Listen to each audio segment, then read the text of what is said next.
سرکار نے جانے نہ دیا۔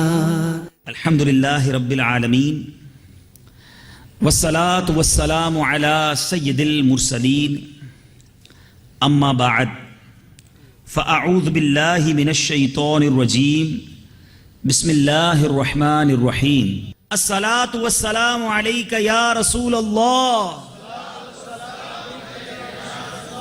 وعلی آلک واصحابک یا حبیب اللہ۔ الصلاة والسلام علیک یا نبی اللہ وعلی آلک واصحابک یا نور اللہ۔ میرے پیارے اور محترم اسلامی بھائیوں اور مدنی چینل کے ناظرین، آج دعوت اسلامی کے زیر اہتمام شب معراج کے سلسلے میں سنتوں بھرے اجتماع کا سلسلہ ہے۔ رب کریم سے دعا ہے، آج رحمتوں کے برسنے کی رات ہے، آج عطائیں بٹنے کی رات ہے۔ آج کی اس رات ان ہزاروں اسلامی بھائیوں کا جمع ہونا اپنی بارگاہ میں قبول فرمائے۔ اے رب کریم، آج ہی کی تو رات تھی کہ جب ہمارے آقا پر رحمتوں کی برسات ہوئی۔ رب کریم نے اپنے پاس بلایا، بہت کچھ عنایتوں سے نوازا۔ کیا کچھ ملا میرے آقا نے، کیا کچھ لیا، سخی جانے گدا جانے، ہم کیا جانے کہ کیا کچھ ملا اور کیا کچھ پایا گیا۔ بس یہ جانتے ہیں کہ خاص رحمتیں بٹی ہیں۔ امام اہل سنت بڑا پیارا مقطع لکھتے ہیں نا قصیدہ معراج کا، خدا ہی صبر دے جانے پرغم، بتاؤں کیوں کر تجھے وہ عالم، جب ان کو جھرمٹ میں لے کے قدسی جنا کا دولہا بنا رہے تھے، جو ہم بھی وہاں ہوتے خاک گلشن، لپٹ کے قدموں کی لیتے اترن، مگر کریں کیا نصیب میں تو یہ نامرادی کے دن لکھے تھے۔ نبی رحمت شفیع امت، رضا پہ للہ ہو عنایت، اسے بھی ان خلعتوں سے حصہ، آقا ہمیں بھی ان خلعتوں سے حصہ، جو خاص رحمت کے وہاں بٹے تھے، جو وہاں بٹا ہے مولا، ہمیں بھی ان عنایتوں میں سے کچھ حصہ عطا فرما۔ نبی پاک پر معراج کی شب جو رحمتیں، جو برکتیں، جو عنایتیں ہوئیں، اے رب کریم نبی کے غلام جمع ہیں، عاشقان رسول جمع ہیں، شب معراج منانے جمع ہیں۔ اے اللہ، آقا علیہ الصلوۃ والسلام کو جو کچھ وہاں عطا ہوا، جو رحمتیں بٹیں، ان رحمتوں میں سے کچھ حصہ ہمیں بھی عطا فرما، ہم پر بھی رحمتوں کی بارش برسا دے۔ برستا نہیں دیکھ کر ابر رحمت، برستا نہیں دیکھ کر ابر رحمت، بدوں پر بھی برسا دے برسانے والے، ہم بدوں پر بھی برسا دے برسانے والے، آمین بجاہ النبی الامین۔ درود پاک پڑھنے کے بے شمار فضائل و برکات ہیں، بہت ساری احادیث، بہت ساری روایتیں درود پاک کے فضائل میں ملتی ہیں۔ ایک بڑی پیاری حدیث پاک، بہت خوبصورت واقعہ، ایمان افروز واقعہ احادیث کی کتابوں میں موجود ہے۔ حضرت عبداللہ ابن عمر رضی اللہ تعالیٰ عنہ سے مروی ہے کہ رسول کریم رؤوف الرحیم صلی اللہ تعالیٰ علیہ وسلم نے ارشاد فرمایا، قیامت کے دن حضرت آدم علیہ السلام عرش کے قریب وسیع میدان میں ٹھہرے ہوئے ہوں گے، آپ پر دو سبز کپڑے ہوں گے، اپنی اولاد میں سے ہر اس شخص کو دیکھ رہے ہوں گے جو جنت میں جا رہا ہوگا۔ حضرت آدم علیہ السلام ابو البشر ہیں، اس وقت قیامت کے دن ہر اس امتی کو دیکھ رہے ہوں گے جو جنت میں جا رہا ہوگا، اور اپنی اولاد میں سے اسے بھی دیکھ رہے ہوں گے جو دوزخ میں جا رہا ہوگا۔ اب اسی اسنا میں سرکار دو عالم صلی اللہ تعالی علیہ وسلم کے ایک امتی کو دوزخ میں جاتا ہوا دیکھیں گے۔ حضرت آدم علیہ السلام قیامت کے روز پکاریں گے، یا احمد یا احمد۔ حضور اکرم صلی اللہ تعالی علیہ وسلم فرمائیں گے، لبیک اے ابو البشر۔ حضرت آدم علیہ السلام کہیں گے، آپ کا یہ امتی دوزخ میں جا رہا ہے۔ میرے آقا کہتے ہیں، پس میں بڑی چستی کے ساتھ تیز تیز فرشتوں کے پیچھے چلوں گا اور کہوں گا اے میرے رب عز و جل کے فرشتوں ٹھہرو. وہ کہیں گے ہم مقرر کردہ فرشتے ہیں، جس کام کا ہمیں اللہ عز و جل نے حکم دیا ہے ہم اس کی نافرمانی نہیں کریں گے، ہم وہی کرتے ہیں جس کا ہمیں حکم ملا ہے. جب حضور اکرم صلی اللہ علیہ وسلم یہ سنیں گے تو افسردہ ہو جائیں گے، اپنی داڑھی مبارک کو بائیں ہاتھ سے پکڑیں گے اور عرش کی طرف ہاتھ سے اشارہ کرتے ہوئے کہیں گے اے میرے پروردگار، کیا تو نے مجھ سے وعدہ نہیں فرمایا کہ تو مجھے اپنی امت کے بارے میں رسوا نہ کرے گا؟ عرش سے ندا آئے گی اے فرشتوں محمد صلی اللہ تعالی علیہ وسلم کی اطاعت کرو اور اسے لوٹا دو.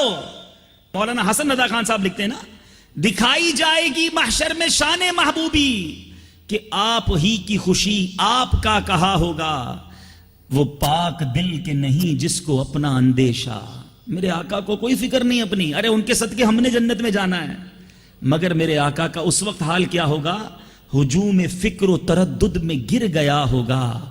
عزیز بچے کو ماں جس طرح تلاش کرے، بچہ گم ہو جائے ماں کیسے تلاش کرتی ہے؟ دیوانہ وار ہیں، اپنے بچے کے لیے تڑپتی ہے.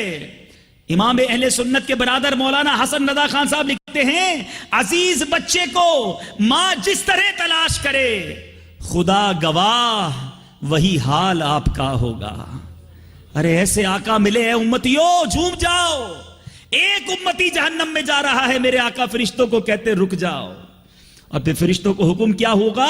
جو محمد صلی اللہ تعالی علیہ وسلم کہتے ہیں اس کی اطاعت کرو، ان کی مانو.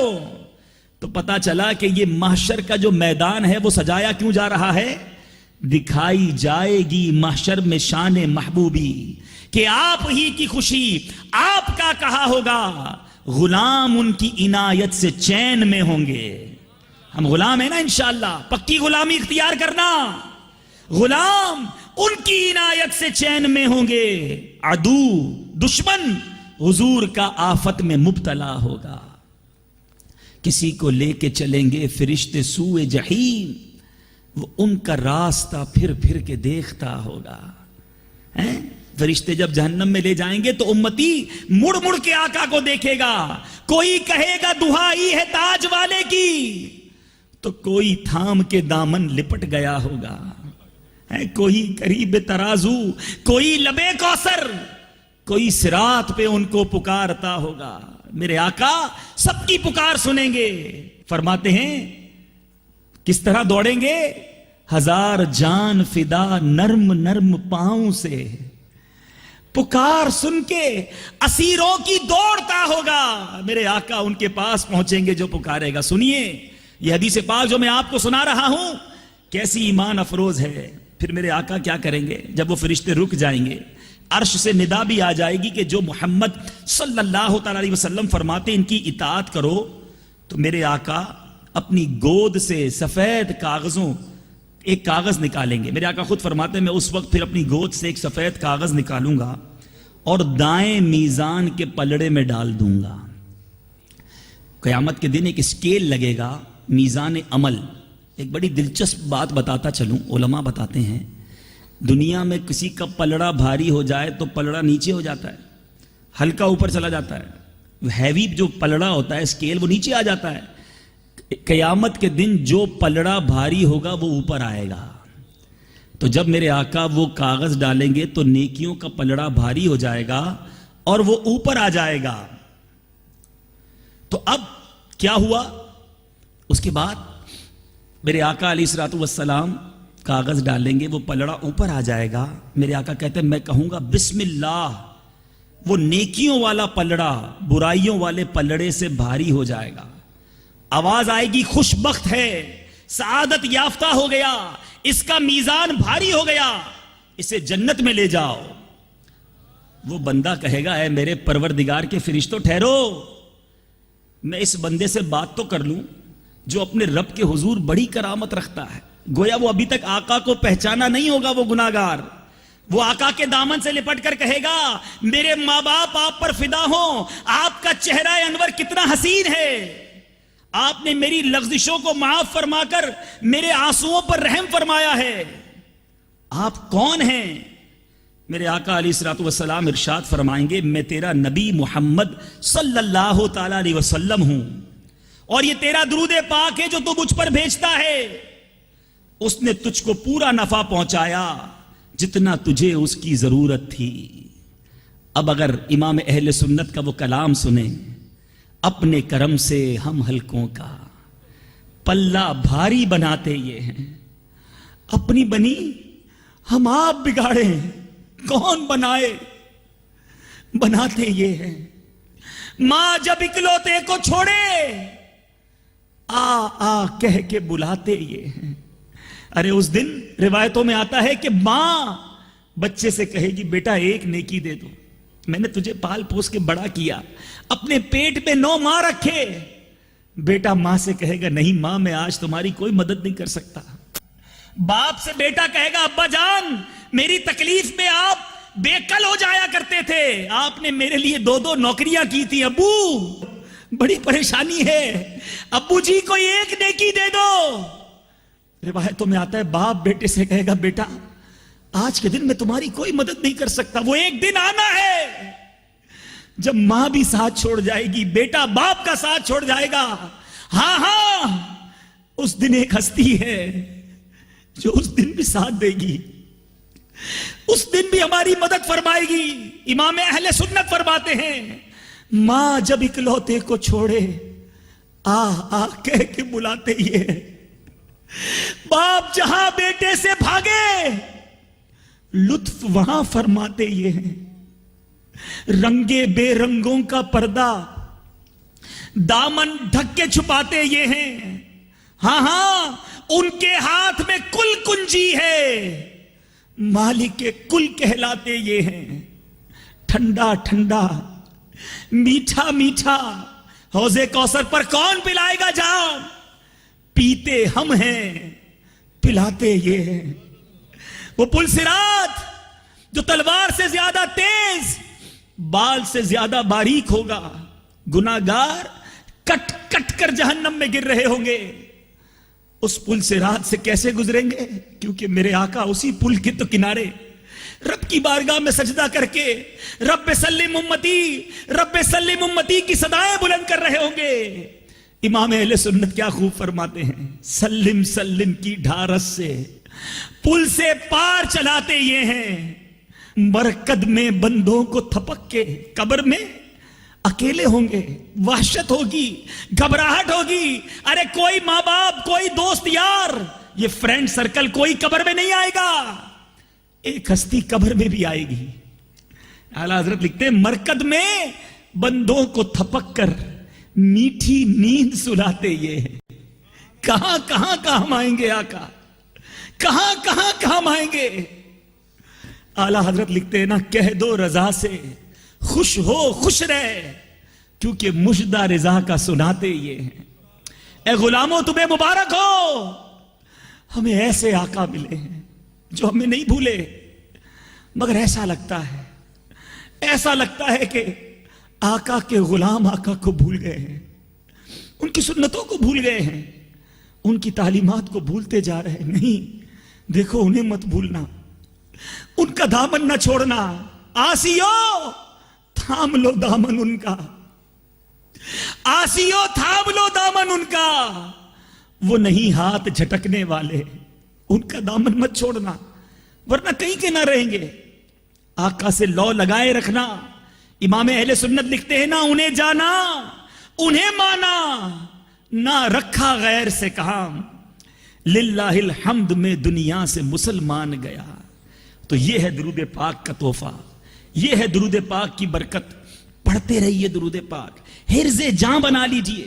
دنیا بھر میں کئی لوگ ایسے ہیں جو روزانہ بہت دیر ٹریول میں وقت گزارتے ہیں. یہاں بھی میٹرو ہے، بس ہے، واک ہے، لوگ سفر کرتے ہیں، ڈرائیو کرتے ہیں. اس ڈرائیونگ میں، اس سفر میں ہمارے پاس وقت ہوتا ہے. بدقسمتی سے دیکھا کہ اس وقت کو بھی لوگ کیسے یوز کرتے ہیں کہ چلو اتنی دیر میں بھی کچھ میوزک سن لیا جائے، کان اتنی دیر میں بھی حرام سے بھر لیے جائیں. ارے اگر اتنی دیر اللہ کا ذکر کر لیتے تو ساری زمین ذکر اللہ کی گواہ بن جاتی. اتنی دیر درود پاک پڑھ لیتے. دیکھو ایک درود پڑھنا کیسا کام آیا, اس غلام کو کیسا کام آیا کہ قیامت کے دن آقا نے وہ درود جو ہے وہ اس کے نیکیوں کے پلڑے میں ڈال دیا. یہ درود تو رحمتوں کی برسات ہے. تو میرے پیارے اسلامی بھائیوں, وقت, لوگ بڑا کہتے ہیں کہ اپنے قیمتی وقت میں سے کچھ وقت دے دیجئے. سچی بات یہ ہے, قیمتی وقت وہی ہے جو اللہ کے ذکر میں صرف ہو جائے. ارے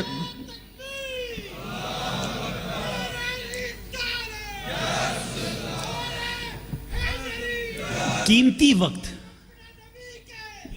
وقت جو ہے وہ وہی ہے جو یاد مصطفیٰ صلی اللہ تعالی علیہ وسلم میں صرف ہو جائے, جو درود پاک پڑھنے میں صرف ہو جائے. ارے وقت وہی قیمتی ہے جو فکر آخرت میں صرف ہو جائے. یہ کیسا قیمتی وقت جو فلمیں دیکھتے ہوئے گزرے, جو ڈرامے دیکھتے ہوئے گزرے, جو گانے باجے سنتے ہوئے, جو سنیما گھروں میں گزرے. ارے اس وقت کو تو ضائع کر دیا. وہ وقت تو کہیں اس کا حساب دینا بھاری نہ پڑ جائے.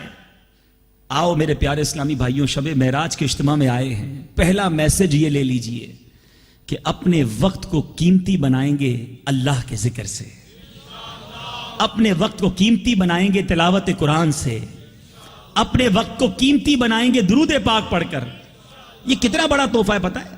کہیے سبحان اللہ, ایسے نہیں, سب مل کر سبحان اللہ. روایتوں میں آتا ہے جو ایک بار سبحان اللہ کہہ لے اس کے لیے جنت میں درخت لگا دیا جاتا ہے. کہو الحمدللہ, کہیے اللہ اکبر. جو ایک بار سبحان اللہ, ایک بار الحمدللہ, ایک بار اللہ اکبر کہے, ہر بار کہنے پر جنت میں درخت لگا دیا جاتا ہے. ارے وقت تو اس کا قیمتی ہے جو ذکر اللہ کرتا ہے.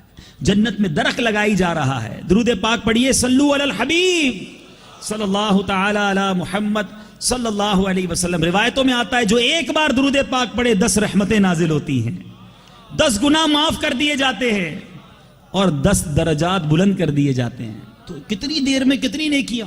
تو قیمتی وقت تو یوں بنایا جائے نا, اپنی لائف کو چھوٹی سی لائف سمجھ لیجئے, بہت تھوڑا وقت باقی ہے. جی ہاں, ہم نہیں جانتے کب دنیا سے چلے جائیں, تو جانے سے پہلے نیکیاں کرنے کا موقع اختیار کیجئے. تو انشاءاللہ اب آج کے اجتماع کی یہ پہلی نیت کرتے ہیں کہ کثرت کے ساتھ درود پاک پڑھوں گا. دعوت اسلامی کے مدنی ماحول میں یہ مدنی انعام بھی ہمیں عطا کیا گیا ہے کہ روزانہ 313 مرتبہ درود پاک پڑھنا ہے. ہم یہ جملہ تو بہت بار سنتے ہیں, کثرت کے ساتھ درود پڑھنا, ایبنڈنس کے ساتھ درود پڑھنا. ہو سکتا ہے کسی کے ذہن میں سوال آئے کہ جناب کثرت کے ساتھ درود پاک پڑھا کیسے پتا چلے. علماء فرماتے ہیں 313 مرتبہ جو درود پاک پڑھ لے اس کا کثرت کے ساتھ درود پاک پڑھنے والوں میں شمار ہو جاتا ہے. تو کم از کم روزانہ 313 مرتبہ پڑھنے کی نیت کر لیجئے انشاءاللہ. ماشاءاللہ عز و جل. آج عاشقان رسول دنیا بھر میں جہاں کہیں ہو خوشیوں کا سما ہوتا ہے, اور کیوں نہ خوشیاں ہوں, کیونکہ شاہ دولہا بنا آج کی رات ہے.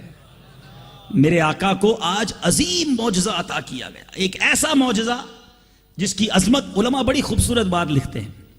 میرے آقا علیہ الصلوۃ والسلام کو بہت سارے معجزات عطا ہوئے. میرے آقا علیہ الصلوۃ والسلام کو تمام انبیاء کو جتنے معجزات عطا ہوئے نا, وہ سب کچھ میرے آقا کو عطا ہوا, بلکہ اس میں کچھ ایکسٹرا اسپیشلٹیز, خصائص کبریٰ بھی میرے آقا کو عطا کیے گئے. سارے انبیاء کے معجزات کا مجموعہ بھی اور مزید معجزات بھی عطا کیے گئے. علماء بڑی پیاری بات لکھتے ہیں کہ میرے آقا کے معجزات تو اتنے سارے کہ بیان کرتے چلے جائیں. نابینا کو آنکھ والا کر دینا, کوئی ہاتھ ٹوٹا ہو جاتا تو میرے آقا ہاتھ جوڑ دیتے, خاری کنویں والے آتے, خاری پانی والے آتے, میرے آقا لعاب دہن ڈالتے تو وہ پانی میٹھا ہو جاتا, دعا فرماتے تو سورج کو واپس پلٹا دیتے. سیدنا ابوبکر صدیق رضی اللہ تعالیٰ عنہ کی جب سانپ ڈس لیتا میرے آقا لعاب دہن لگاتے, صدیق اکبر کی جان بچا لیتے. یہ بہت سارے معجزات ہیں, کس معجزے کی بات کریں. تو علماء کہتے ہیں یہ جتنے معجزات ہیں نا, یہ میرے آقا نے ڈیلیبریٹلی, دانستہ وہ ظہور نہیں کیے. لوگوں نے نشانیاں مانگی, کوسچنز کیے, فریادیں کی, میرے آقا سے یہ ظہور ہوتا رہا. کوئی آ کے پانی مانگتا, بارش مانگتا, میرے آقا دعا فرماتے, بارش ہونا شروع ہو جاتی. پھر آرزو کرتے, آقا بہت بارش ہو گئی. اشارہ فرماتے تو بارش رک جاتی. تو یہ کیا تھا کہ لوگ مانگتے, میرے آقا عطا فرماتے, کوئی مانگنے والا آتا, کوئی آزمانے والا آتا, معجزات ہوتے گئے. مگر نبی پاک صلی اللہ تعالی علیہ وسلم کے اسٹیٹس کے مطابق, آپ کے مرتبے کے مطابق, آپ کے مقام کے مطابق جو معجزات ہیں وہ 2 معجزات ہیں. باقی معجزات واقعی ہم تو سنتے ہیں عقلیں حیران ہو جاتی ہیں کہ کیسے کیسے معجزات ہیں. مگر فرمایا جو میرے آقا کا مرتبہ ہے نا, جو آقا کا اسٹیٹس ہے, اس کے مطابق 2 معجزات ہیں. ایک معجزہ ہے جو ایسا معجزہ ہے جو آج بھی ہمارے درمیان ہے, جس کو اعظم المعجزات کہا جاتا ہے, اور وہ ہے قرآن پاک کا معجزہ. میرے آقا کو رب نے قرآن پاک عطا فرمایا, سینہ مصطفیٰ صلی اللہ تعالی علیہ وسلم نے قرآن اترا, یہ وہ معجزہ. اور دوسرا معجزہ ہے معراج کا معجزہ. کسی نبی کو, کسی کو یہ مرتبہ نہیں ملا کہ کسی نبی نے میرے رب عز و جل کا اپنی آنکھوں سے دیدار کیا ہو. اور حضرت موسیٰ علیہ السلام کلیم اللہ ضرور ہیں, آپ کو رب کی بارگاہ میں حاضری کا اشتیاق, رب سے ملاقات کا اشتیاق, رب کے دیدار کا اشتیاق تھا. تو وہاں کیا کہا گیا؟ لن ترانی, اے موسیٰ نہ دیکھ سکو گے. پھر کیا ہوا؟ کوہ طور پر گئے, طویل واقعہ ہے, تجلی کا ظہور ہوا, حضرت موسیٰ علیہ السلام بے ہوش ہو گئے. مگر وہاں حضرت موسیٰ علیہ السلام کی طرف سے ریکویسٹ ہے کہ مولا دیدار کرنا ہے, وہاں سے لن ترانی کہا جا رہا ہے. اور محبوب کو بلانے کے لیے جبریل امین کو بھیجا جا رہا ہے. کہیں تقاضا ہے کہ مجھے دیکھنا ہے, اور کہیں رب کی طرف سے تقاضا ہے کہ محبوب آ جاؤ. کہیں تو وہ جوش لن ترانی, کہیں تقاضے وصال کے تھے, کہیں بلایا جا رہا ہے. صلاۃ و سلام پڑھتے ہیں نا, کوئی بے ہوش جلووں میں گم ہے, کوئی فرق مطلوب و طالب کا سمجھے کوئی, کس کو دیکھا یہ موسیٰ سے پوچھے کوئی, آنکھ والوں کی ہمت پہ لاکھوں سلام. تو یہ مرتبہ ہے میرے آقا علیہ السلام کا. اچھا, یہاں ایک عقیدے کی بات, محبت کی بات امام اہل سنت سمجھا رہے ہیں, سمجھنے والے سمجھ جائیں گے. بڑی بات کی جاتی ہے علم غیب مصطفیٰ صلی اللہ تعالی علیہ وسلم پر. سب سے بڑا جو غیب ہے نا, سب سے بڑا غیب وہ رب عز و جل ہے. کسی نے نہیں دیکھا مگر محبوب کو دکھایا گیا. اعلیٰ حضرت بڑا آسانی سے سارا مسئلہ سولو کر دیتے ہیں. امام اہل سنت کی کیا بات ہے, کوزے میں دریا بند کر دیتے ہیں. فرماتے ہیں اور کوئی غیب کیا تم سے نہا ہو بھلا. آقا اور کوئی غیب کیسے آپ سے چھپ سکتا ہے, اور کوئی غیب کیا تم سے نہا ہو بھلا. آقا جب نہ خدا ہی چھپا تم پہ کروڑوں درود. رب عز و جل نے اپنا دیدار کروا دیا, پھر غیب کون سا باقی بچتا ہے. یا مصطفیٰ یا مصطفیٰ یا مجتبیٰ, بھر دیجئے کاسا میرا, رکھ لو بھرم کر دو کرم, سائل ہوں میں داتا تیرا. میرے نبی پیارے نبی ہے مرتبہ بالا تیرا, جس جا کوئی پہنچا نہیں پہنچا وہاں تلوا تیرا. جس جا کوئی پہنچا نہیں پہنچا وہاں تلوا تیرا. کیا خوب لکھتے ہیں امام اہل سنت, وہ خدا نے ہے مرتبہ تجھ کو دیا. اے غلاموں, ہمیں خوشی سے جھوم جانا چاہیے, ہمیں فخر ہے. ہم اللہ کے اس احسان پر رب کا شکر ادا کرتے ہیں کہ ہمیں مصطفیٰ کریم علیہ السلام کا امتی بنایا, ہمیں آقا کا دامن کرم دیا. کیسے آقا؟ وہ خدا نے ہے مرتبہ تجھ کو دیا, نہ کسی کو ملے نہ کسی کو ملا, کہ کلام مجید نے کھائی شہا, تیرے شہر و کلام و بقا کی قسم.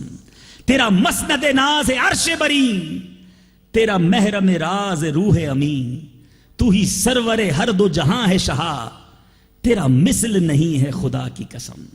یہ مرتبہ ہے میرے آقا کا. کچھ لوگ بڑی حکمتیں اور لاجکس پوچھتے ہیں کہ جناب یہ کام ہوا, اس کے پیچھے کیا لاجک ہے, یہ کام ہوا, اس کے پیچھے کیا حکمت ہے. انشاءاللہ سفر معراج کی چند حکمتیں جو علماء نے بیان کی ہیں وہ بیان کروں گا. مگر اس سے پہلے یہ جو حکمتیں اور لاجکس پوچھنے والے لوگ ہیں, ان سے بھی کچھ بات کر لیتے ہیں. دیکھیں, ہر بات میں لاجک نہیں پوچھی جاتی, حکمت نہیں پوچھی جاتی. ہماری عقلیں تھوڑی ہیں، جس بات کو ہماری عقل نہ پہنچے کیا پھر ہم اس کا انکار کر دیں گے؟ ہم بندے ہیں اور ہمارا کام ماننا ہے۔ واقعہ معراج کی حکمتیں بیان کرتا ہوں۔ سرکار دو عالم صلی اللہ علیہ وسلم سے پہلے جتنے انبیاء کرام آئے سب کو رب تعالیٰ نے بہت سارے معجزات عطا کیے، لیکن یہ سمجھنا ہوگا کہ ہر نبی کو اس کے دور کے مطابق، اس ایرا کے مطابق معجزات دیے گئے۔ مثال کے طور پہ حضرت عیسیٰ علیہ السلام کا جو دور تھا اس میں بڑے بڑے ڈاکٹرز تھے، علاج کرتے، جیسا مریض ہوتا ویسا علاج دریافت کر لیتے، اور جو بھرپور علاج کرنے والا ہوتا لوگ اسی کو فالو کرنے لگ جاتے۔ اب کیا ہوا؟ اللہ تبارک و تعالیٰ نے حضرت عیسیٰ علیہ السلام کو ایسا معجزہ عطا کیا کہ آپ مادر زاد اندھے، یعنی وہ اندھے جو پیدائشی اندھے تھے، آپ اس کی آنکھوں پر دم کرتے تو وہ آنکھ والا ہو جاتا۔ کوڑ کا مریض آتا، آپ ہاتھ پھیرتے اس کا کوڑ کا مرض دور ہو جاتا۔ اب یہ بھی میڈیکیشن کی دنیا کی ایک جنگ ہو جاتی کہ ٹھیک ہے انہوں نے یہ علاج دریافت کیا، علاج کرنے والے ڈاکٹر دوسرا علاج دریافت کر لیتے۔ رب عز و جل نے ایک اور عظیم معجزہ عطا کیا کہ آپ مردہ کو جب حکم فرماتے اللہ کے حکم سے زندہ ہو جا تو مردہ بھی زندہ ہو جایا کرتا۔ اب اس دور کے لوگوں نے سمجھ لیا کہ یہ ڈاکٹر بے شک کتنا ہی علاج کر لیں، معجزہ ان کے پاس جو ہے یہ حق پر ہیں، اور لوگ ان کے دین پر آنے لگے۔ حضرت موسیٰ علیہ السلام کا دور دیکھ لیں، وہاں کیا ہوا؟ وہاں پر جادوگروں کا دور تھا، میجیشینز تھے، طرح طرح کے شعبدے دکھاتے۔ اب کمپیریٹیولی حضرت موسیٰ علیہ السلام تشریف لائے، اللہ تبارک و تعالیٰ نے آپ کو عصا کا معجزہ عطا کیا۔ اب وہ عصا ایسا معجزہ تھا کہ بڑے بڑے جادوگر اپنے شعبدے دکھاتے، آپ عصا کو پھینکتے اور وہ عصا جو ہے ان جادوگروں کے تمام شعبدوں کو ختم کر دیتا۔ یعنی آپ حاوی ہو گئے، آپ کو ید بیدا کا معجزہ عطا کیا گیا، آپ اپنا ہاتھ گریبان میں ڈالتے، باہر نکالتے، وہ روشن ہو جاتا۔ لوگ سمجھ گئے کہ یہ جادوگروں کے جو ٹوٹکے ہیں یہ کچھ بھی نہیں، اللہ کی طرف سے یہی نبی آئے ہیں۔ آپ کا یہ کمال دیکھا اور آپ کے دین پر لوگ آنے لگے۔ حضرت صالح علیہ السلام کا دور دیکھ لیں، اس میں جناب طرح طرح کے سنگ تراش تھے، پتھروں کو تراش لیتے، پہاڑوں کو تراش لیتے۔ حضرت صالح علیہ السلام اس قوم میں گئے، اپنے دین کی دعوت دی، انہوں نے کہا اچھا اللہ کے نبی ہو تو پہاڑ سے اونٹنی نکال کر بتاؤ۔ ہم پہاڑ کو تو چیر لیتے ہیں مگر پہاڑ سے زندہ جانور باہر آ جائے، یہی نہیں کہ اونٹنی ہو، زندہ بھی ہو، اور وہ اونٹنی گابن بھی ہو، اس میں بچہ بھی ہو، وہ بچہ بھی پیدا کرے۔ آپ نے فرمایا اچھا اگر یہ معجزہ دکھا دیا اللہ کی عطا سے پھر ایمان لے آؤ گے؟ کہاں ایمان لے آئیں گے؟ آپ نے پہاڑ کی طرف اشارہ کیا، پورا طویل واقعہ قرآن پاک میں خلاصہ عرض کرتا جا رہا ہوں، سمرائز کرتا جا رہا ہوں کہ آپ نے اشارہ کیا، پہاڑ شک ہوا، اونٹنی باہر آئی اور وہ اونٹنی گابن بھی تھی، اس نے بچہ بھی دیا۔ کچھ لوگ ایمان لائے، کافی لوگ اس وقت بھی ایمان نہ لائے۔ اب پتا چلا ہر نبی کو اس کے دور کے مطابق معجزہ دیا گیا۔ اب دور آتا ہے نبی آخر الزمان کا، ہیں حبیب خدا کا، افضل الانبیاء کا، میرے آقا تشریف لاتے ہیں۔ اب پرٹیکولرلی اس دور کی بات کرتے ہیں۔ 1450 سال پہلے کیسا دور تھا؟ اس دور میں بڑے بڑے فصحا، بلغا، انٹلیکچول لوگ تھے، بڑی گفتگو کے ماہر، بڑے بول کے باہر، کتابیں نظمیں لکھنے والے۔ اب اس دور میں نبی پاک تشریف لائے، اب لوگ مقابلہ کرتے تھے کلام سے، علم الکلام کے جناب ماہرین۔ میرے آقا علیہ السلام تشریف لائے، رب نے کیسا کلام دے دیا، میرے مصطفیٰ کو رب نے کیسے بول عطا کر دیے۔ امام اہل سنت سے پوچھتے ہیں، مجدد دین و ملت، پروانہ شمع رسالت کیا خوب لکھتے ہیں، فرماتے ہیں میں نثار تیرے کلام پر، آقا میں نثار تیرے کلام پر، ملی یوں تو کس کو زبان نہیں، وہ سخن ہے جس میں سخن نہ ہو، وہ بیان ہے جس کا بیان نہیں۔ آقا تیرے آگے یوں ہے دبے لچے، فصحا عرب کے بڑے بڑے، کوئی جانے منہ میں زبان نہیں، نہیں بلکہ جسم میں جان نہیں۔ بڑے بڑے انٹلیکچول دنگ رہ گئے، کیوں؟ رب نے قرآن کریم جیسا کلام عطا فرما دیا۔ جب میرے آقا نے تلاوت قرآن کرنا شروع کی، لوگ حیران ہو گئے اور ماننے پر مجبور ہوئے کہ یہ انسان کا نہیں، یہ رب کا کلام ہے۔ اچھا یہ دور تو حاوی آ گئے، میرے آقا علیہ السلام پر لوگ ایمان لانے لگے، مزید معجزات کا ظہور بھی ہوا۔ مگر میرے رب کی قدرت دیکھیے، میرے رب کا یقیناً علم ہے، وہ یہ جانتا ہے کہ یہ دور قیامت تک جو دور ہے نا، 1450 سال ہو چکے ہیں، ابھی بھی قیامت تک یہ سارا کا سارا جو دور ہے یہ نبی پاک صلی اللہ تعالی علیہ وسلم کا دور ہے۔ سائنس نے ترقی کرنی ہے، یہ میرے رب کو علم، اور کتنی ترقی ہو گئی، انٹرنیٹ کے بعد دنیا ایک گلوبل ولیج بن گئی، بڑے جناب سپر سونک طیارے آ گئے، بڑے فاسٹ ایئر کرافٹ آ گئے، اسپیس شٹلز بن گئیں، دنیا ہاتھوں میں آ گئی۔ ہو سکتا ہے بعد میں کوئی سائنسدان یا یہ جو لاجکس تلاش کرنے والے لوگ ہیں یہ کہتے کہ ٹھیک ہے جناب، ہر نبی کو اس کے دور کے مطابق معجزہ ملا، اب تو سائنس نے اتنی ترقی کر دی، کیا اسلام کا اس کا بھی کوئی جواب ہے؟ کیا آپ کے پاس، آپ کے نبی علیہ الصلوۃ والسلام کے پاس سائنس کے مقابلے میں کوئی معجزہ ہے؟ اللہ اللہ، سائنس کتنی ترقی کیوں نہ کر جائے، میرے رب عز و جل نے جو معراج کی شب میرے نبی کو عطا فرمایا، وہ معجزہ عطا فرمایا۔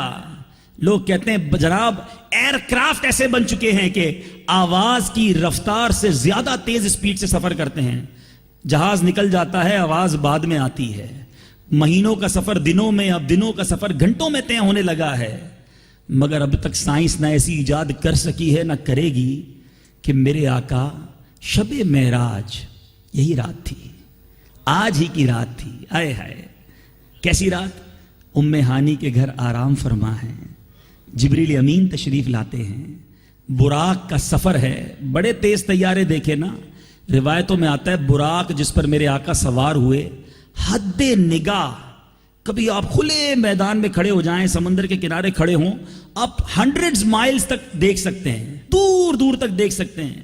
فرمایا جتنی نگاہ ہوتی وہاں اس کا پہلا قدم پڑتا تھا۔ اسپیڈ کیا اس پورے سفر کی، سپر سونک طیارے، بڑی بڑی جناب ایجادیں ہو گئیں۔ آپ کبھی اپنے گھر میں کبھی کسی چیز کو ہلائیں، کنڈی ہلا دیں، تسبیح ہلا دیں، 2 4 5 10 15 سیکنڈ وہ ہلتی رہے گی، پھر رک جانا ہے۔ رات کو سوتے ہیں، کھڑے ہوتے ہیں فجر کی نماز کے لیے، صبح جب اٹھتے ہیں بستر کچھ گرم ہوتا ہے، چند سیکنڈز کے بعد واپس بستر پر جائیں تو وہ گرمی ختم ہو جاتی ہے۔ روایتوں میں الفاظ موجود ہیں، میرے آقا 7 آسمان کی سیر کر کے، مسجد اقصی میں انبیاء کی امامت کر کے، جنتوں کے طبقات کو ملاحظہ کر کے، جہنم کے طبقات کو ملاحظہ کر کے، اللہ تبارک و تعالیٰ کا دیدار کر کے سارے سفر سے واپس آتے ہیں اور کنڈی گھر کی ہلتی رہی۔ جس بستر کو چھوڑ کے گئے وہ بستر ابھی تک گرم ہے۔ ارے کوئی ایسی تیز رفتار سواری ایجاد ہوئی تو بتا دو۔ دراصل یہ سواری کی تیز رفتاری نہیں، علماء اس میں بھی بڑی پیاری بات، عشق کی بات کرتے ہیں کہ روح جب جسم سے نکل جائے تو جسم رک جایا کرتا ہے، حرکت ختم، کیونکہ روح باہر ہے۔ میرے آقا کے بارے میں امام اہل سنت فرماتے ہیں نا، جان ہے وہ جہان کی، ہیں جان ہے وہ جہان کی، جان ہے تو جہان ہے۔ ارے جب جانے عالم ہی دنیا سے تشریف لے گئے تھے تو سارا زمانہ رک گیا تھا، نبی پاک واپس آئے تو دنیا کی چال چلنا شروع ہوئی ہے۔ تو وہ رب نے معجزہ عطا فرمایا جس کا جناب سائنس کے پاس بھی کوئی جواب نہیں، نہ ہو سکتا ہے۔ تو یہ اس دور کے لیے اسپیشلی جو بڑا ماڈرن ایرا کہا جاتا ہے اس کے لیے بھی شاندار جواب موجود ہے۔ تو ایک حکمت تو معراج شریف کے سفر کی علماء یہ بیان کرتے ہیں۔ دوسری حکمت، سارے پیغمبر تشریف لائے، وہ اللہ تبارک و تعالیٰ کے وجود اور جنت و دوزخ کے وجود کی گواہی دیں۔ اپنی اپنی امتوں سے یہ کلمہ پڑھایا، اشہدو ان لا الہ الا اللہ، یعنی میں گواہی دیتا ہوں اللہ کے سوا کوئی معبود نہیں۔ تمام پیغمبروں نے یہ اپنی اپنی امتوں کو رب کی طرف بلایا، اللہ کے معبود ہونے کی گواہی دلوائی۔ اب یہ ساری گواہیاں سنی ہوئی تھیں، کسی پیغمبر نے ان چیزوں کو دیکھا نہیں تھا، اور گواہی کا اختتام اور انتہا دیکھنے پر ہوتا ہے۔ اس لیے ضروری تھا کہ کوئی ایک پیغمبر ایسا ہو جو ان سب چیزوں کو دیکھ کر گواہی دے۔ اللہ تبارک و تعالی انہیں پیارے آقا علیہ الصلوۃ والسلام کو یہ مرتبہ دیا کہ اپنا دیدار کروایا، جنت بھی دکھائی، دوزخ کے طبقات بھی میرے نبی نے ملاحظہ فرمائے، اب دیکھ کر گواہی دیں۔ تو کیونکہ میرے نبی آخری پیغمبر، کسی نبی نے نہیں آنا، تو گواہی کی تکمیل کے لیے ضروری تھا کہ کسی کو بلا کر یہ سب کچھ دکھا دیا جاتا۔ تو معراج کے سفر کی ایک دوسری حکمت یہ بھی بیان فرماتے ہیں، ایک بڑی اور خوبصورت حکمت۔ اللہ تبارک و تعالیٰ قرآن مجید میں فرماتا ہے اللہ نے مومنوں کی جانیں اور ان کے مال جنت کے بدلے خرید لیے. ٹھیک ہے. اب اس آیت میں فرمایا اللہ خریدار ہے. ٹھیک ہے. کن کا؟ جانوں اور مالوں کا، مومنین کے. اور مومن بیچنے والے ہیں اپنی جان اور مال اللہ کی بارگاہ میں جنت کے بدلے. تو اب ایک چیز ہوتی ہے بکنے والی، ایک چیز ایک بیچنے والا ہوتا ہے، ایک ہوتا ہے خریدار. اب درمیان میں کسی ایسی شخصیت کی ضرورت محسوس ہوئی کہ جس نے خریدار کو بھی دیکھا ہو، جو چیز ملنی ہے اس کو بھی دیکھا ہو. میرے آقا مومنین کو گواہی بھی دے کہ جنت بھی دیکھی ہے، رب کو بھی دیکھا ہے، جو ملنا ہے وہ بھی دیکھا ہے. تو چنانچہ اللہ تعالیٰ نے شب معراج پیارے آقا کو بلا کر مسلمانوں کے جان و مال کی قیمت جنت میرے آقا کو دکھا دی. فرمایا محبوب تم نے بکنے والی چیز یعنی مسلمانوں کے جان و مال کو تو دیکھا ہے، آؤ جنت کو بھی دیکھ لو. بلکہ جنت نہیں، جنت کے بدلے جو خریدار ہے، جو مال و جان خرید رہا ہے، اس کا بھی دیدار کر لو. اور ایک بڑی خوبصورت بات علماء لکھتے ہیں، کچھ لوگ بیچنے والے ہوتے ہیں، کچھ خریدنے والے ہوتے ہیں، لیکن جو دونوں کا سودا بنانے والا ہوتا ہے نا، اس کی دونوں طرف بڑی عزت ہوتی ہے. ادھر بھی جائیں تو عزت سے بٹھایا جاتا ہے، ادھر بھی جائیں تو عزت سے بٹھایا جاتا ہے. میرے آقا مومنین کا مال گویا رب کی بارگاہ میں بکوانے والے، رب کی بارگاہ میں بھی عزت و احترام، مومنین بھی عزت و احترام سے دیکھتے ہیں. تو بہرحال یہ واقعہ معراج، اس کو بہت ساری جہتوں سے بیان کیا جا سکتا ہے. کس کس بات کو بیان کریں؟ میرے آقا کو جبریل امین نے اٹھایا کیسے، یہ بھی عشق کی بات ہے. علماء لکھتے ہیں کہ میرے آقا کی بارگاہ میں جبریل امین حاضر ہوئے، آنکھیں بند ہیں، جگانا ہے، کیسے جگایا جائے؟ روایتوں میں آتا ہے جبریل امین نے اپنے کافوری ہونٹ جو ہیں وہ محبوب پاک کے قدموں سے لگا دیے ہیں، گویا قدم چوم کر مصطفیٰ کو اٹھایا جا رہا ہے. پھر براق کی سواری ہے، اس کی بات کی جائے. اس کے بعد وہ براق چنا کیسے گیا، جنت میں کس طرح وہ غمگین تھا، پھر اسے چن کر لایا گیا. بہت تفصیل ہے ان تمام واقعات کی. لیکن بہرحال میرے پیارے اور محترم اسلامی بھائیوں، مختصراً چند باتیں سفر معراج کے حوالے سے، اور پھر اس سفر معراج ایک عظیم تحفہ جو ہمارے آقا کو عطا ہوا، اس تحفے کی بات کریں گے. درود پاک پڑھ لیں، صلو علی الحبیب صلی اللہ تعالی علی محمد صلی اللہ علیہ وسلم. سفر معراج کی منزلیں کیا تھیں؟ بیت المقدس سے مقام کعبہ قوسین تک پہنچنے تک آپ نے 10 منزلوں پر قیام فرمایا، اور ہر منزل پر کچھ گفتگو ہوئی اور بہت سی خداوندی نشانیوں کو ملاحظہ فرمایا. نمبر 1 آسمان اول، نمبر 2 دوسرا آسمان، تیسرا آسمان، چوتھا آسمان، 5واں آسمان، 6واں آسمان، 7واں آسمان، سدرۃ المنتہا، مقام مستوی جہاں آپ نے قلم قدرت چلنے کی آواز سنی، اور پھر عرش اعظم. یہ میرے پیارے اسلامی بھائیوں، میرے آقا نے وہ مقامات جو اس رات جو ہے وہ طے کیے. اور اس رات میرے پیارے اور محترم اسلامی بھائیوں، میرے آقا علیہ الصلوۃ والسلام کا شق صدر بھی ہوا. روایتوں میں آتا ہے گلے مبارک سے لے کر ناف اور اس سے کچھ نیچے تک شکم اقدس کو چیرا گیا، آپ کے قلب اطہر کو باہر نکالا گیا، اس میں انوار و تجلیات کو بھر دیا گیا. گویا ایک عظیم سفر کی تیاری ہے، رب کا دیدار کرنا ہے، تو اس کی پریپریشن کرائی جا رہی ہے. آج اوپن ہارٹ سرجری کا زمانہ ہے. لوگ کہتے ہیں جناب اوپن ہارٹ سرجری ہوتی ہے، مریض بھی دیکھ رہا ہوتا ہے، لیکن کچھ کٹنے سے درد بھی ہوتا ہے، اس کے بعد ٹانکوں کا نشان بھی ہوتا ہے. فرشتوں نے میرے آقا علیہ الصلوۃ والسلام کا 4 بار شق صدر کیا ہے. 4 بار یہ قلب اقدس اس کو جناب مزید انوار و تجلیات سے بھرا گیا ہے.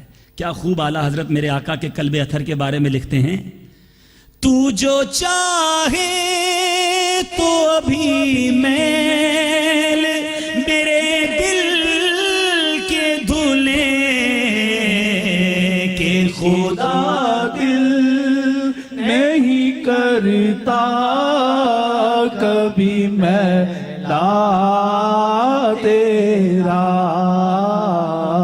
کہ خدا دل نہیں کرتا کبھی میں لا تیرا.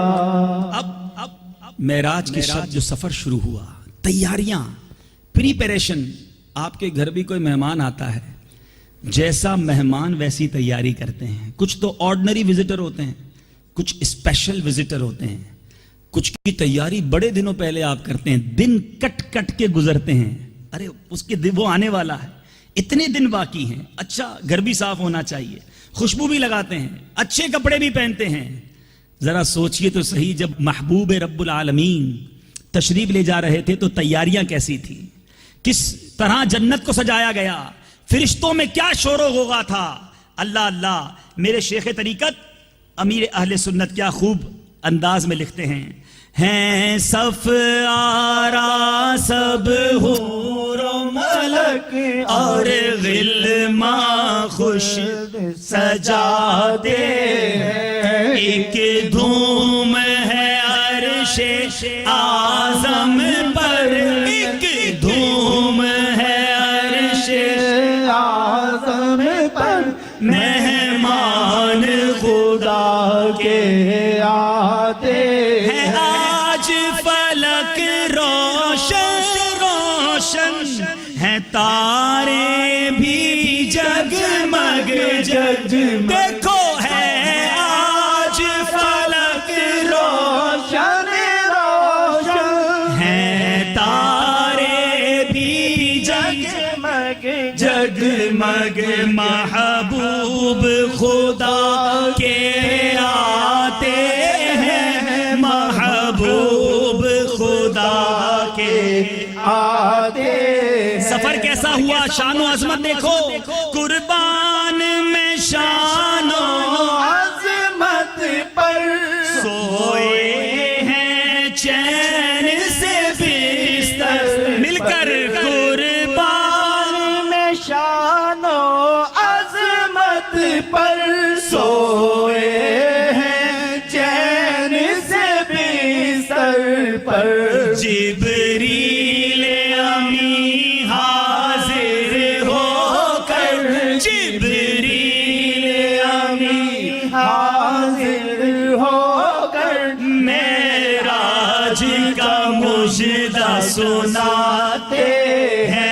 ایک دھوم ہے عرش اعظم پر, ایک دھوم ہے عرش اعظم پر, مہمان خدا کے آتے سبحان ہیں. اللہ سبحان اللہ. تو میرے پیارے اسلامی بھائیوں, امام اہل سنت کیا فرماتے ہیں, کیسا انداز تھا, بلایا کس طرح گیا. تجلی حق کا صحرا سر پر, صلاۃ و تسلیم کی نچھاور, دو رویا قدسی پڑے جما کر, کھڑے سلامی کے واسطے تھے. دنیا بھر کے بادشاہ جاتے ہیں کسی جگہ تو سپاہی فوجی دربان سلامی دیتے ہیں. میرے آقا کا جانا دیکھو, فرشتے سلامی کے لیے حاضر ہیں, دو رویا حاضر ہیں. کیا فرمایا, ہجوم امید ہے گھٹاؤ, مرادیں دے کر انہیں ہٹاؤ, ادب کی باغیں لیے بڑھاؤ. ملائکہ میں یہ غلغلے تھے. اللہ اللہ. کیا لکھتے ہیں امام اہل سنت, خدا ہی صبر دے جانے پرغم, دکھاؤں کیوں کر تجھے وہ عالم. جب ان کو جھرمٹ میں لے کے قدسی جنا کا دولہا بنا رہے تھے. امام اہل سنت کا عشق دیکھو کیا فرماتے ہیں. یہ جو آج آسمان پر دیکھتے ہیں نا, جو یہ تارے بہت خوبصورت لگتے ہیں, ٹمٹماتے ہوئے چراغ لگتے ہیں, آسمان کا جوبن بڑھاتے ہیں. میرے آقا کو جب میرے آقا کو دولہا بنایا جا رہا تھا, عشق کی بات میں امام رسول لکھتے ہیں جب غسل ہوا, میرے آقا کے جسم اطہر سے جو بوندیں ٹپکی تھیں, وہ بوندیں تاروں نے اپنے کٹوروں میں جمع کر لی تھی, اور یہ انہی بوندوں کا جناب یہ جوبن ہے. وہی تو اب تک چھلک رہا ہے, وہی تو جوبن ٹپک رہا ہے. نہانے میں جو گرا تھا پانی, کٹورے تاروں نے بھر لیے تھے. نہانے میں جو گرا تھا پانی, کٹورے تاروں نے بھر لیے تھے. امام اہل سنت کے عشق پر قربان. قصیدہ معراج میں کیا لکھتے ہیں, یہ چاند جو ہے اس پر ایک داغ نظر آتا ہے. جب بھی دیکھتے ہیں چاند بڑا خوبصورت ہے, مگر ایک داغ بھی ہے اس پر. اعلیٰ حضرت کہتے ہیں, چاند تو نے بھی یہ غلطی کر دی. مصطفیٰ کریم جب عرش پر آئے تھے, آپ کے قدموں سے جو خاک لگی تھی وہ اٹھا لیتا, اپنے چہرے پر ملتا تو تیرے داغ بھی دھل جاتے ہیں.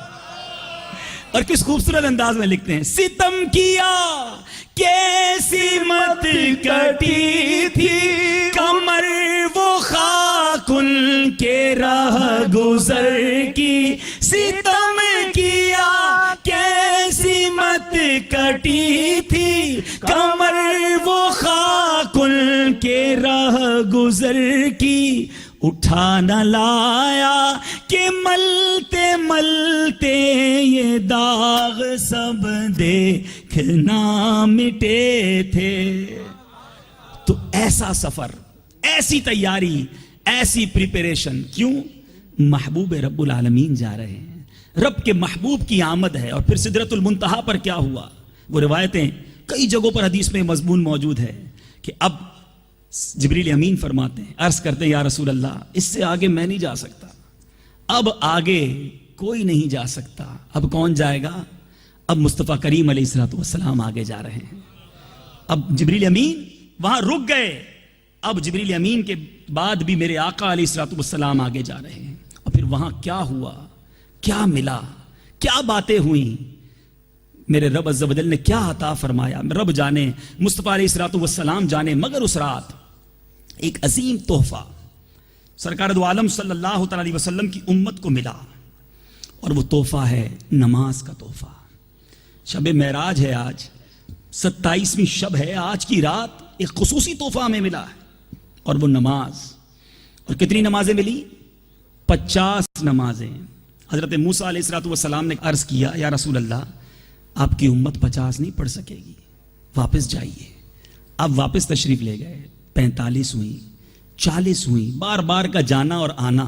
علماء اس میں بھی بڑی عشق کی بات لکھتے ہیں, موسیٰ علیہ الصلوۃ والسلام بار بار اس لیے بھیجتے کہ ان آنکھوں کو دیکھ لوں جو رب کو دیکھ کر آ رہی ہیں, پھر جائیں گے پھر آئیں گے. کہتے ہیں نا مدینے سے آنے والوں کی لوگ آنکھیں چوم لیتے ہیں, یہ مدینہ دیکھ آئی ہیں. حضرت موسیٰ علیہ السلام بار بار بھیجتے حضور پھر جائیے. کوہ طور پر تجلی پڑی تو حضرت موسیٰ علیہ السلام وہ دیدار نہ کر سکے, لیکن محبوب رب اکرم ہے, جاتے یہ ہیں آتے یہ ہیں, بار بار جانا, بار بار جاتے واپس آتے. بہرحال یہ نمازیں کم ہوتے ہوتے 5 ہو گئیں. عرض کیا حضور پھر جائیے. کہا مجھے شرم آتی ہے اپنے رب کی بارگاہ میں جاتے ہوئے, اب شرم آتی ہے. اب اللہ کی رحمت دیکھیے, لا تبدیل لکلمات اللہ. ارشاد ہوا محبوب ہمارے کلمات میں تبدیل نہیں ہوتی, تمہارا امتی 5 نمازیں پڑھے اسے 50 نمازوں کا ثواب عطا کیا جائے. اب پھر بھی نماز نہ پڑھیں تو اے شب معراج منانے والو, اے آقا علیہ الصلوۃ والسلام کی خوشی میں خوش ہونے والو, آؤ آج ایک پکی نیت کر لو. یہ نماز جو ہے نا یہ بہت عظیم تحفہ ہے. قرآن مجید فرقان حمید نماز پڑھنے والوں کو کیسی کیسی بشارتیں دیتا ہے. پارہ 6 سورہ نساء آیت نمبر 162 میں ارشاد ہوتا ہے, ترجمہ کنز الایمان, اور نماز قائم رکھنے والے اور زکوٰۃ دینے والے اور اللہ اور قیامت پر ایمان لانے والے ایسوں کو ان قریب ہم بڑا ثواب دیں گے. ایک اور جگہ قرآن مجید فرقان حمید میں ارشاد ہوتا ہے وَأَقِيمُوا الصَّلَاةَ وَآتُوا الزَّكَاةَ وَأَطِيعُوا الرَّسُولَ لَعَلَّكُمْ تُرْحَمُونَ. اور نماز برپا رکھو اور زکوٰۃ دو اور رسول کی فرما برداری کرو اس امید پر کہ تم پر رحم ہو. تو آؤ آج پکی نیت کرتے ہیں. نماز پڑھنے والے کو کیا کیا ملنا ہے پتہ ہے؟ آقا کی معراج کے بارے میں سنا, مومن کی معراج نماز ہے. نماز جنت کی کنجی ہے. نماز ہمارے پیارے آقا علیہ الصلوۃ والسلام کی آنکھوں کی ٹھنڈک ہے. اے بیماروں سنو, نماز پڑھنے والے کی بیماریاں دور ہو جاتی ہیں.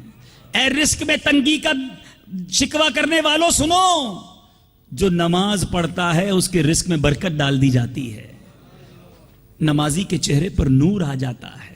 نماز جو ہے وہ قبر میں اندھیرے کو دور کرتی ہے, اندھیری قبر کا چراغ ہے. اور نمازی کو میرے آقا علیہ الصلوۃ والسلام کی بروز قیامت شفاعت نصیب ہوگی. اور نمازی کے لیے سب سے بڑا انعام پتہ ہے کیا ہے؟ اس سے اللہ تعالیٰ کا دیدار کروایا جائے گا, رب کا دیدار کروایا جائے گا. پھر بھی نماز نہ پڑھیں. اور جو نماز نہیں پڑھتا، غور سے سنیں، روایتوں میں آتا ہے جو جان بوجھ کر ایک نماز قضا کر دیتا ہے اس کا نام جہنم کے دروازے پر لکھ دیا جاتا ہے۔ جس گھر میں آپ رہتے ہیں اس کے بعد آپ کا نام لکھا ہوتا ہے، وہ کتنا بدنصیب ہے کہ جس کا نام جہنم کے دروازے پر لکھ دیا جائے، دنیا میں رہتا ہو اور نام جہنم کے دروازے پر لکھا جائے، جس دروازے سے وہ داخل ہوگا۔ نماز میں سستی نہیں۔ روایتوں میں آتا ہے بے نمازی کو قبر اس طرح دبائے گی کہ اس کی پسلیاں ٹوٹ پھوٹ کر ایک دوسرے میں پیوست ہو جائیں گی۔ یہ بھی مضمون موجود ہے کہ بے نمازی کی قبر میں گنجا سانپ مسلط کر دیا جائے گا جو نماز نہ پڑھنے کے سبب اسے قیامت تلک مارتا رہے گا۔ آؤ اے شب معراج کے اجتماع میں جمع ہونے والے ہزاروں عاشقان رسول اسلامی بھائیوں، یہ رات ہمیں ایک ریمائنڈر کال دیتی ہے، ارے یہی تو وہ رات تھی جس رات ہمیں نماز ملی ہے۔ آقا فرماتے نماز پڑھو میری آنکھوں کی ٹھنڈک ہے، اور آقا کا امتی نماز کے وقت اوندا سو رہا ہوتا ہے۔ ظہر اس لیے نہیں پڑھتا کہ جناب آفس پہ رش ہوتا ہے، فجر میں آنکھ نہیں کھلتی، عصر میں بڑا بیزی ہوتا ہوں، مغرب جناب بڑا ڈیفیکلٹ ٹائم ہے، رات عشاء کے وقت تھک بڑا جاتا ہوں۔ یہ غلام مصطفیٰ کا کام نہیں۔ اپنی نماز سے مت کہو مجھے کام ہے، اپنے کام سے کہو مجھے نماز پڑھنی ہے۔ نماز پڑھنے سے کام گھٹتا نہیں، اپنی رب کی بارگاہ میں سجدہ کرو۔ یہ کیسے پوسیبل ہے کہ میں نماز نہیں پڑھتا تو مجھے رزق مل رہا ہے، اور میں نماز پڑھوں گا تو میرا رزق کم ہو جائے گا؟ ارے نماز پڑھو، رزق میں برکت آ جائے گی۔ تو وقت پر نماز ادا کرنے کی آج ہم سب نے پکی نیت کرنی ہے، اور نماز کے جو فضائل ہیں، ارے نماز کے فضائل تو بیان کرتے چلے جائیں۔ میرے آقا علیہ الصلوۃ والسلام کی ایک حدیث پاک سنیے۔ میرے آقا موسم میں سرما، خزاں کا جو موسم ہوتا ہے، ونٹر، اسپرنگ میں جب بہت سارے پتے جھڑتے ہیں، ایک بار تشریف لائے، درختوں کے پتے جھڑ رہے تھے، آپ نے ایک درخت کی ٹہنی کو پکڑا اور اس کو ہلایا، بہت سارے پتے جھڑے، تو پیارے آقا علیہ الصلوۃ والسلام نے فرمایا اے ابو ذر، میں نے عرض کی یا رسول اللہ صلی اللہ علیہ وسلم میں حاضر ہوں۔ ارشاد فرمایا بے شک جب کوئی مسلمان اللہ عز و جل کی رضا کے لیے نماز پڑھتا ہے تو اس کے گناہ ایسے جھڑتے ہیں جیسے اس درخت کے پتے جھڑ رہے ہیں۔ تو نماز تو ایک ایسی نعمت ہے۔ ایک اور بڑی پیاری مثال دی، گناہ ہم سے ہو جاتے ہیں، خطائیں ہم سے ہو جاتی ہیں، مگر نماز کو تو تھام کے رکھیں۔ میرے آقا علیہ السلام کو فرماتے ہوئے سنا، حضرت سیدنا ابو ہریرہ رضی اللہ تعالیٰ عنہ راوی ہیں، تمہارا کیا خیال ہے اگر تم میں سے کسی کے دروازے پر ایک نہر ہو اور روزانہ 5 مرتبہ اس نہر میں وہ غسل کرے، گھر کے باہر ایک نہر اور اس میں روزانہ 5 بار غسل کرے، تو کیا اس کے جسم پر میل کچیل بچے گا؟ صحابہ کرام نے عرض کی بالکل نہیں بچے گا۔ میرے آقا علیہ الصلوۃ والسلام نے فرمایا یہی مثال ان 5 نمازوں کی ہے، اللہ عز و جل ان کے سبب گناہوں کو مٹا دیتا ہے۔ نمازوں کے درمیان میل لگ جاتا ہے نا، تو اس اللہ کی رحمت کی نہر میں غسل کر لو، انشاءاللہ یہ میل دور ہو جائے گا۔ تو آج پکی نیت کرنی ہے جو یہاں موجود اور وہ لوگ جو اس وقت مدنی چینل پر یہ اجتماع دیکھ رہے ہیں دنیا بھر میں، آئیے پکی نیت کیجئے، شب معراج آج ہمیں نماز کا تحفہ ملا، آج کے بعد ہماری کوئی نماز قضا نہیں ہوگی۔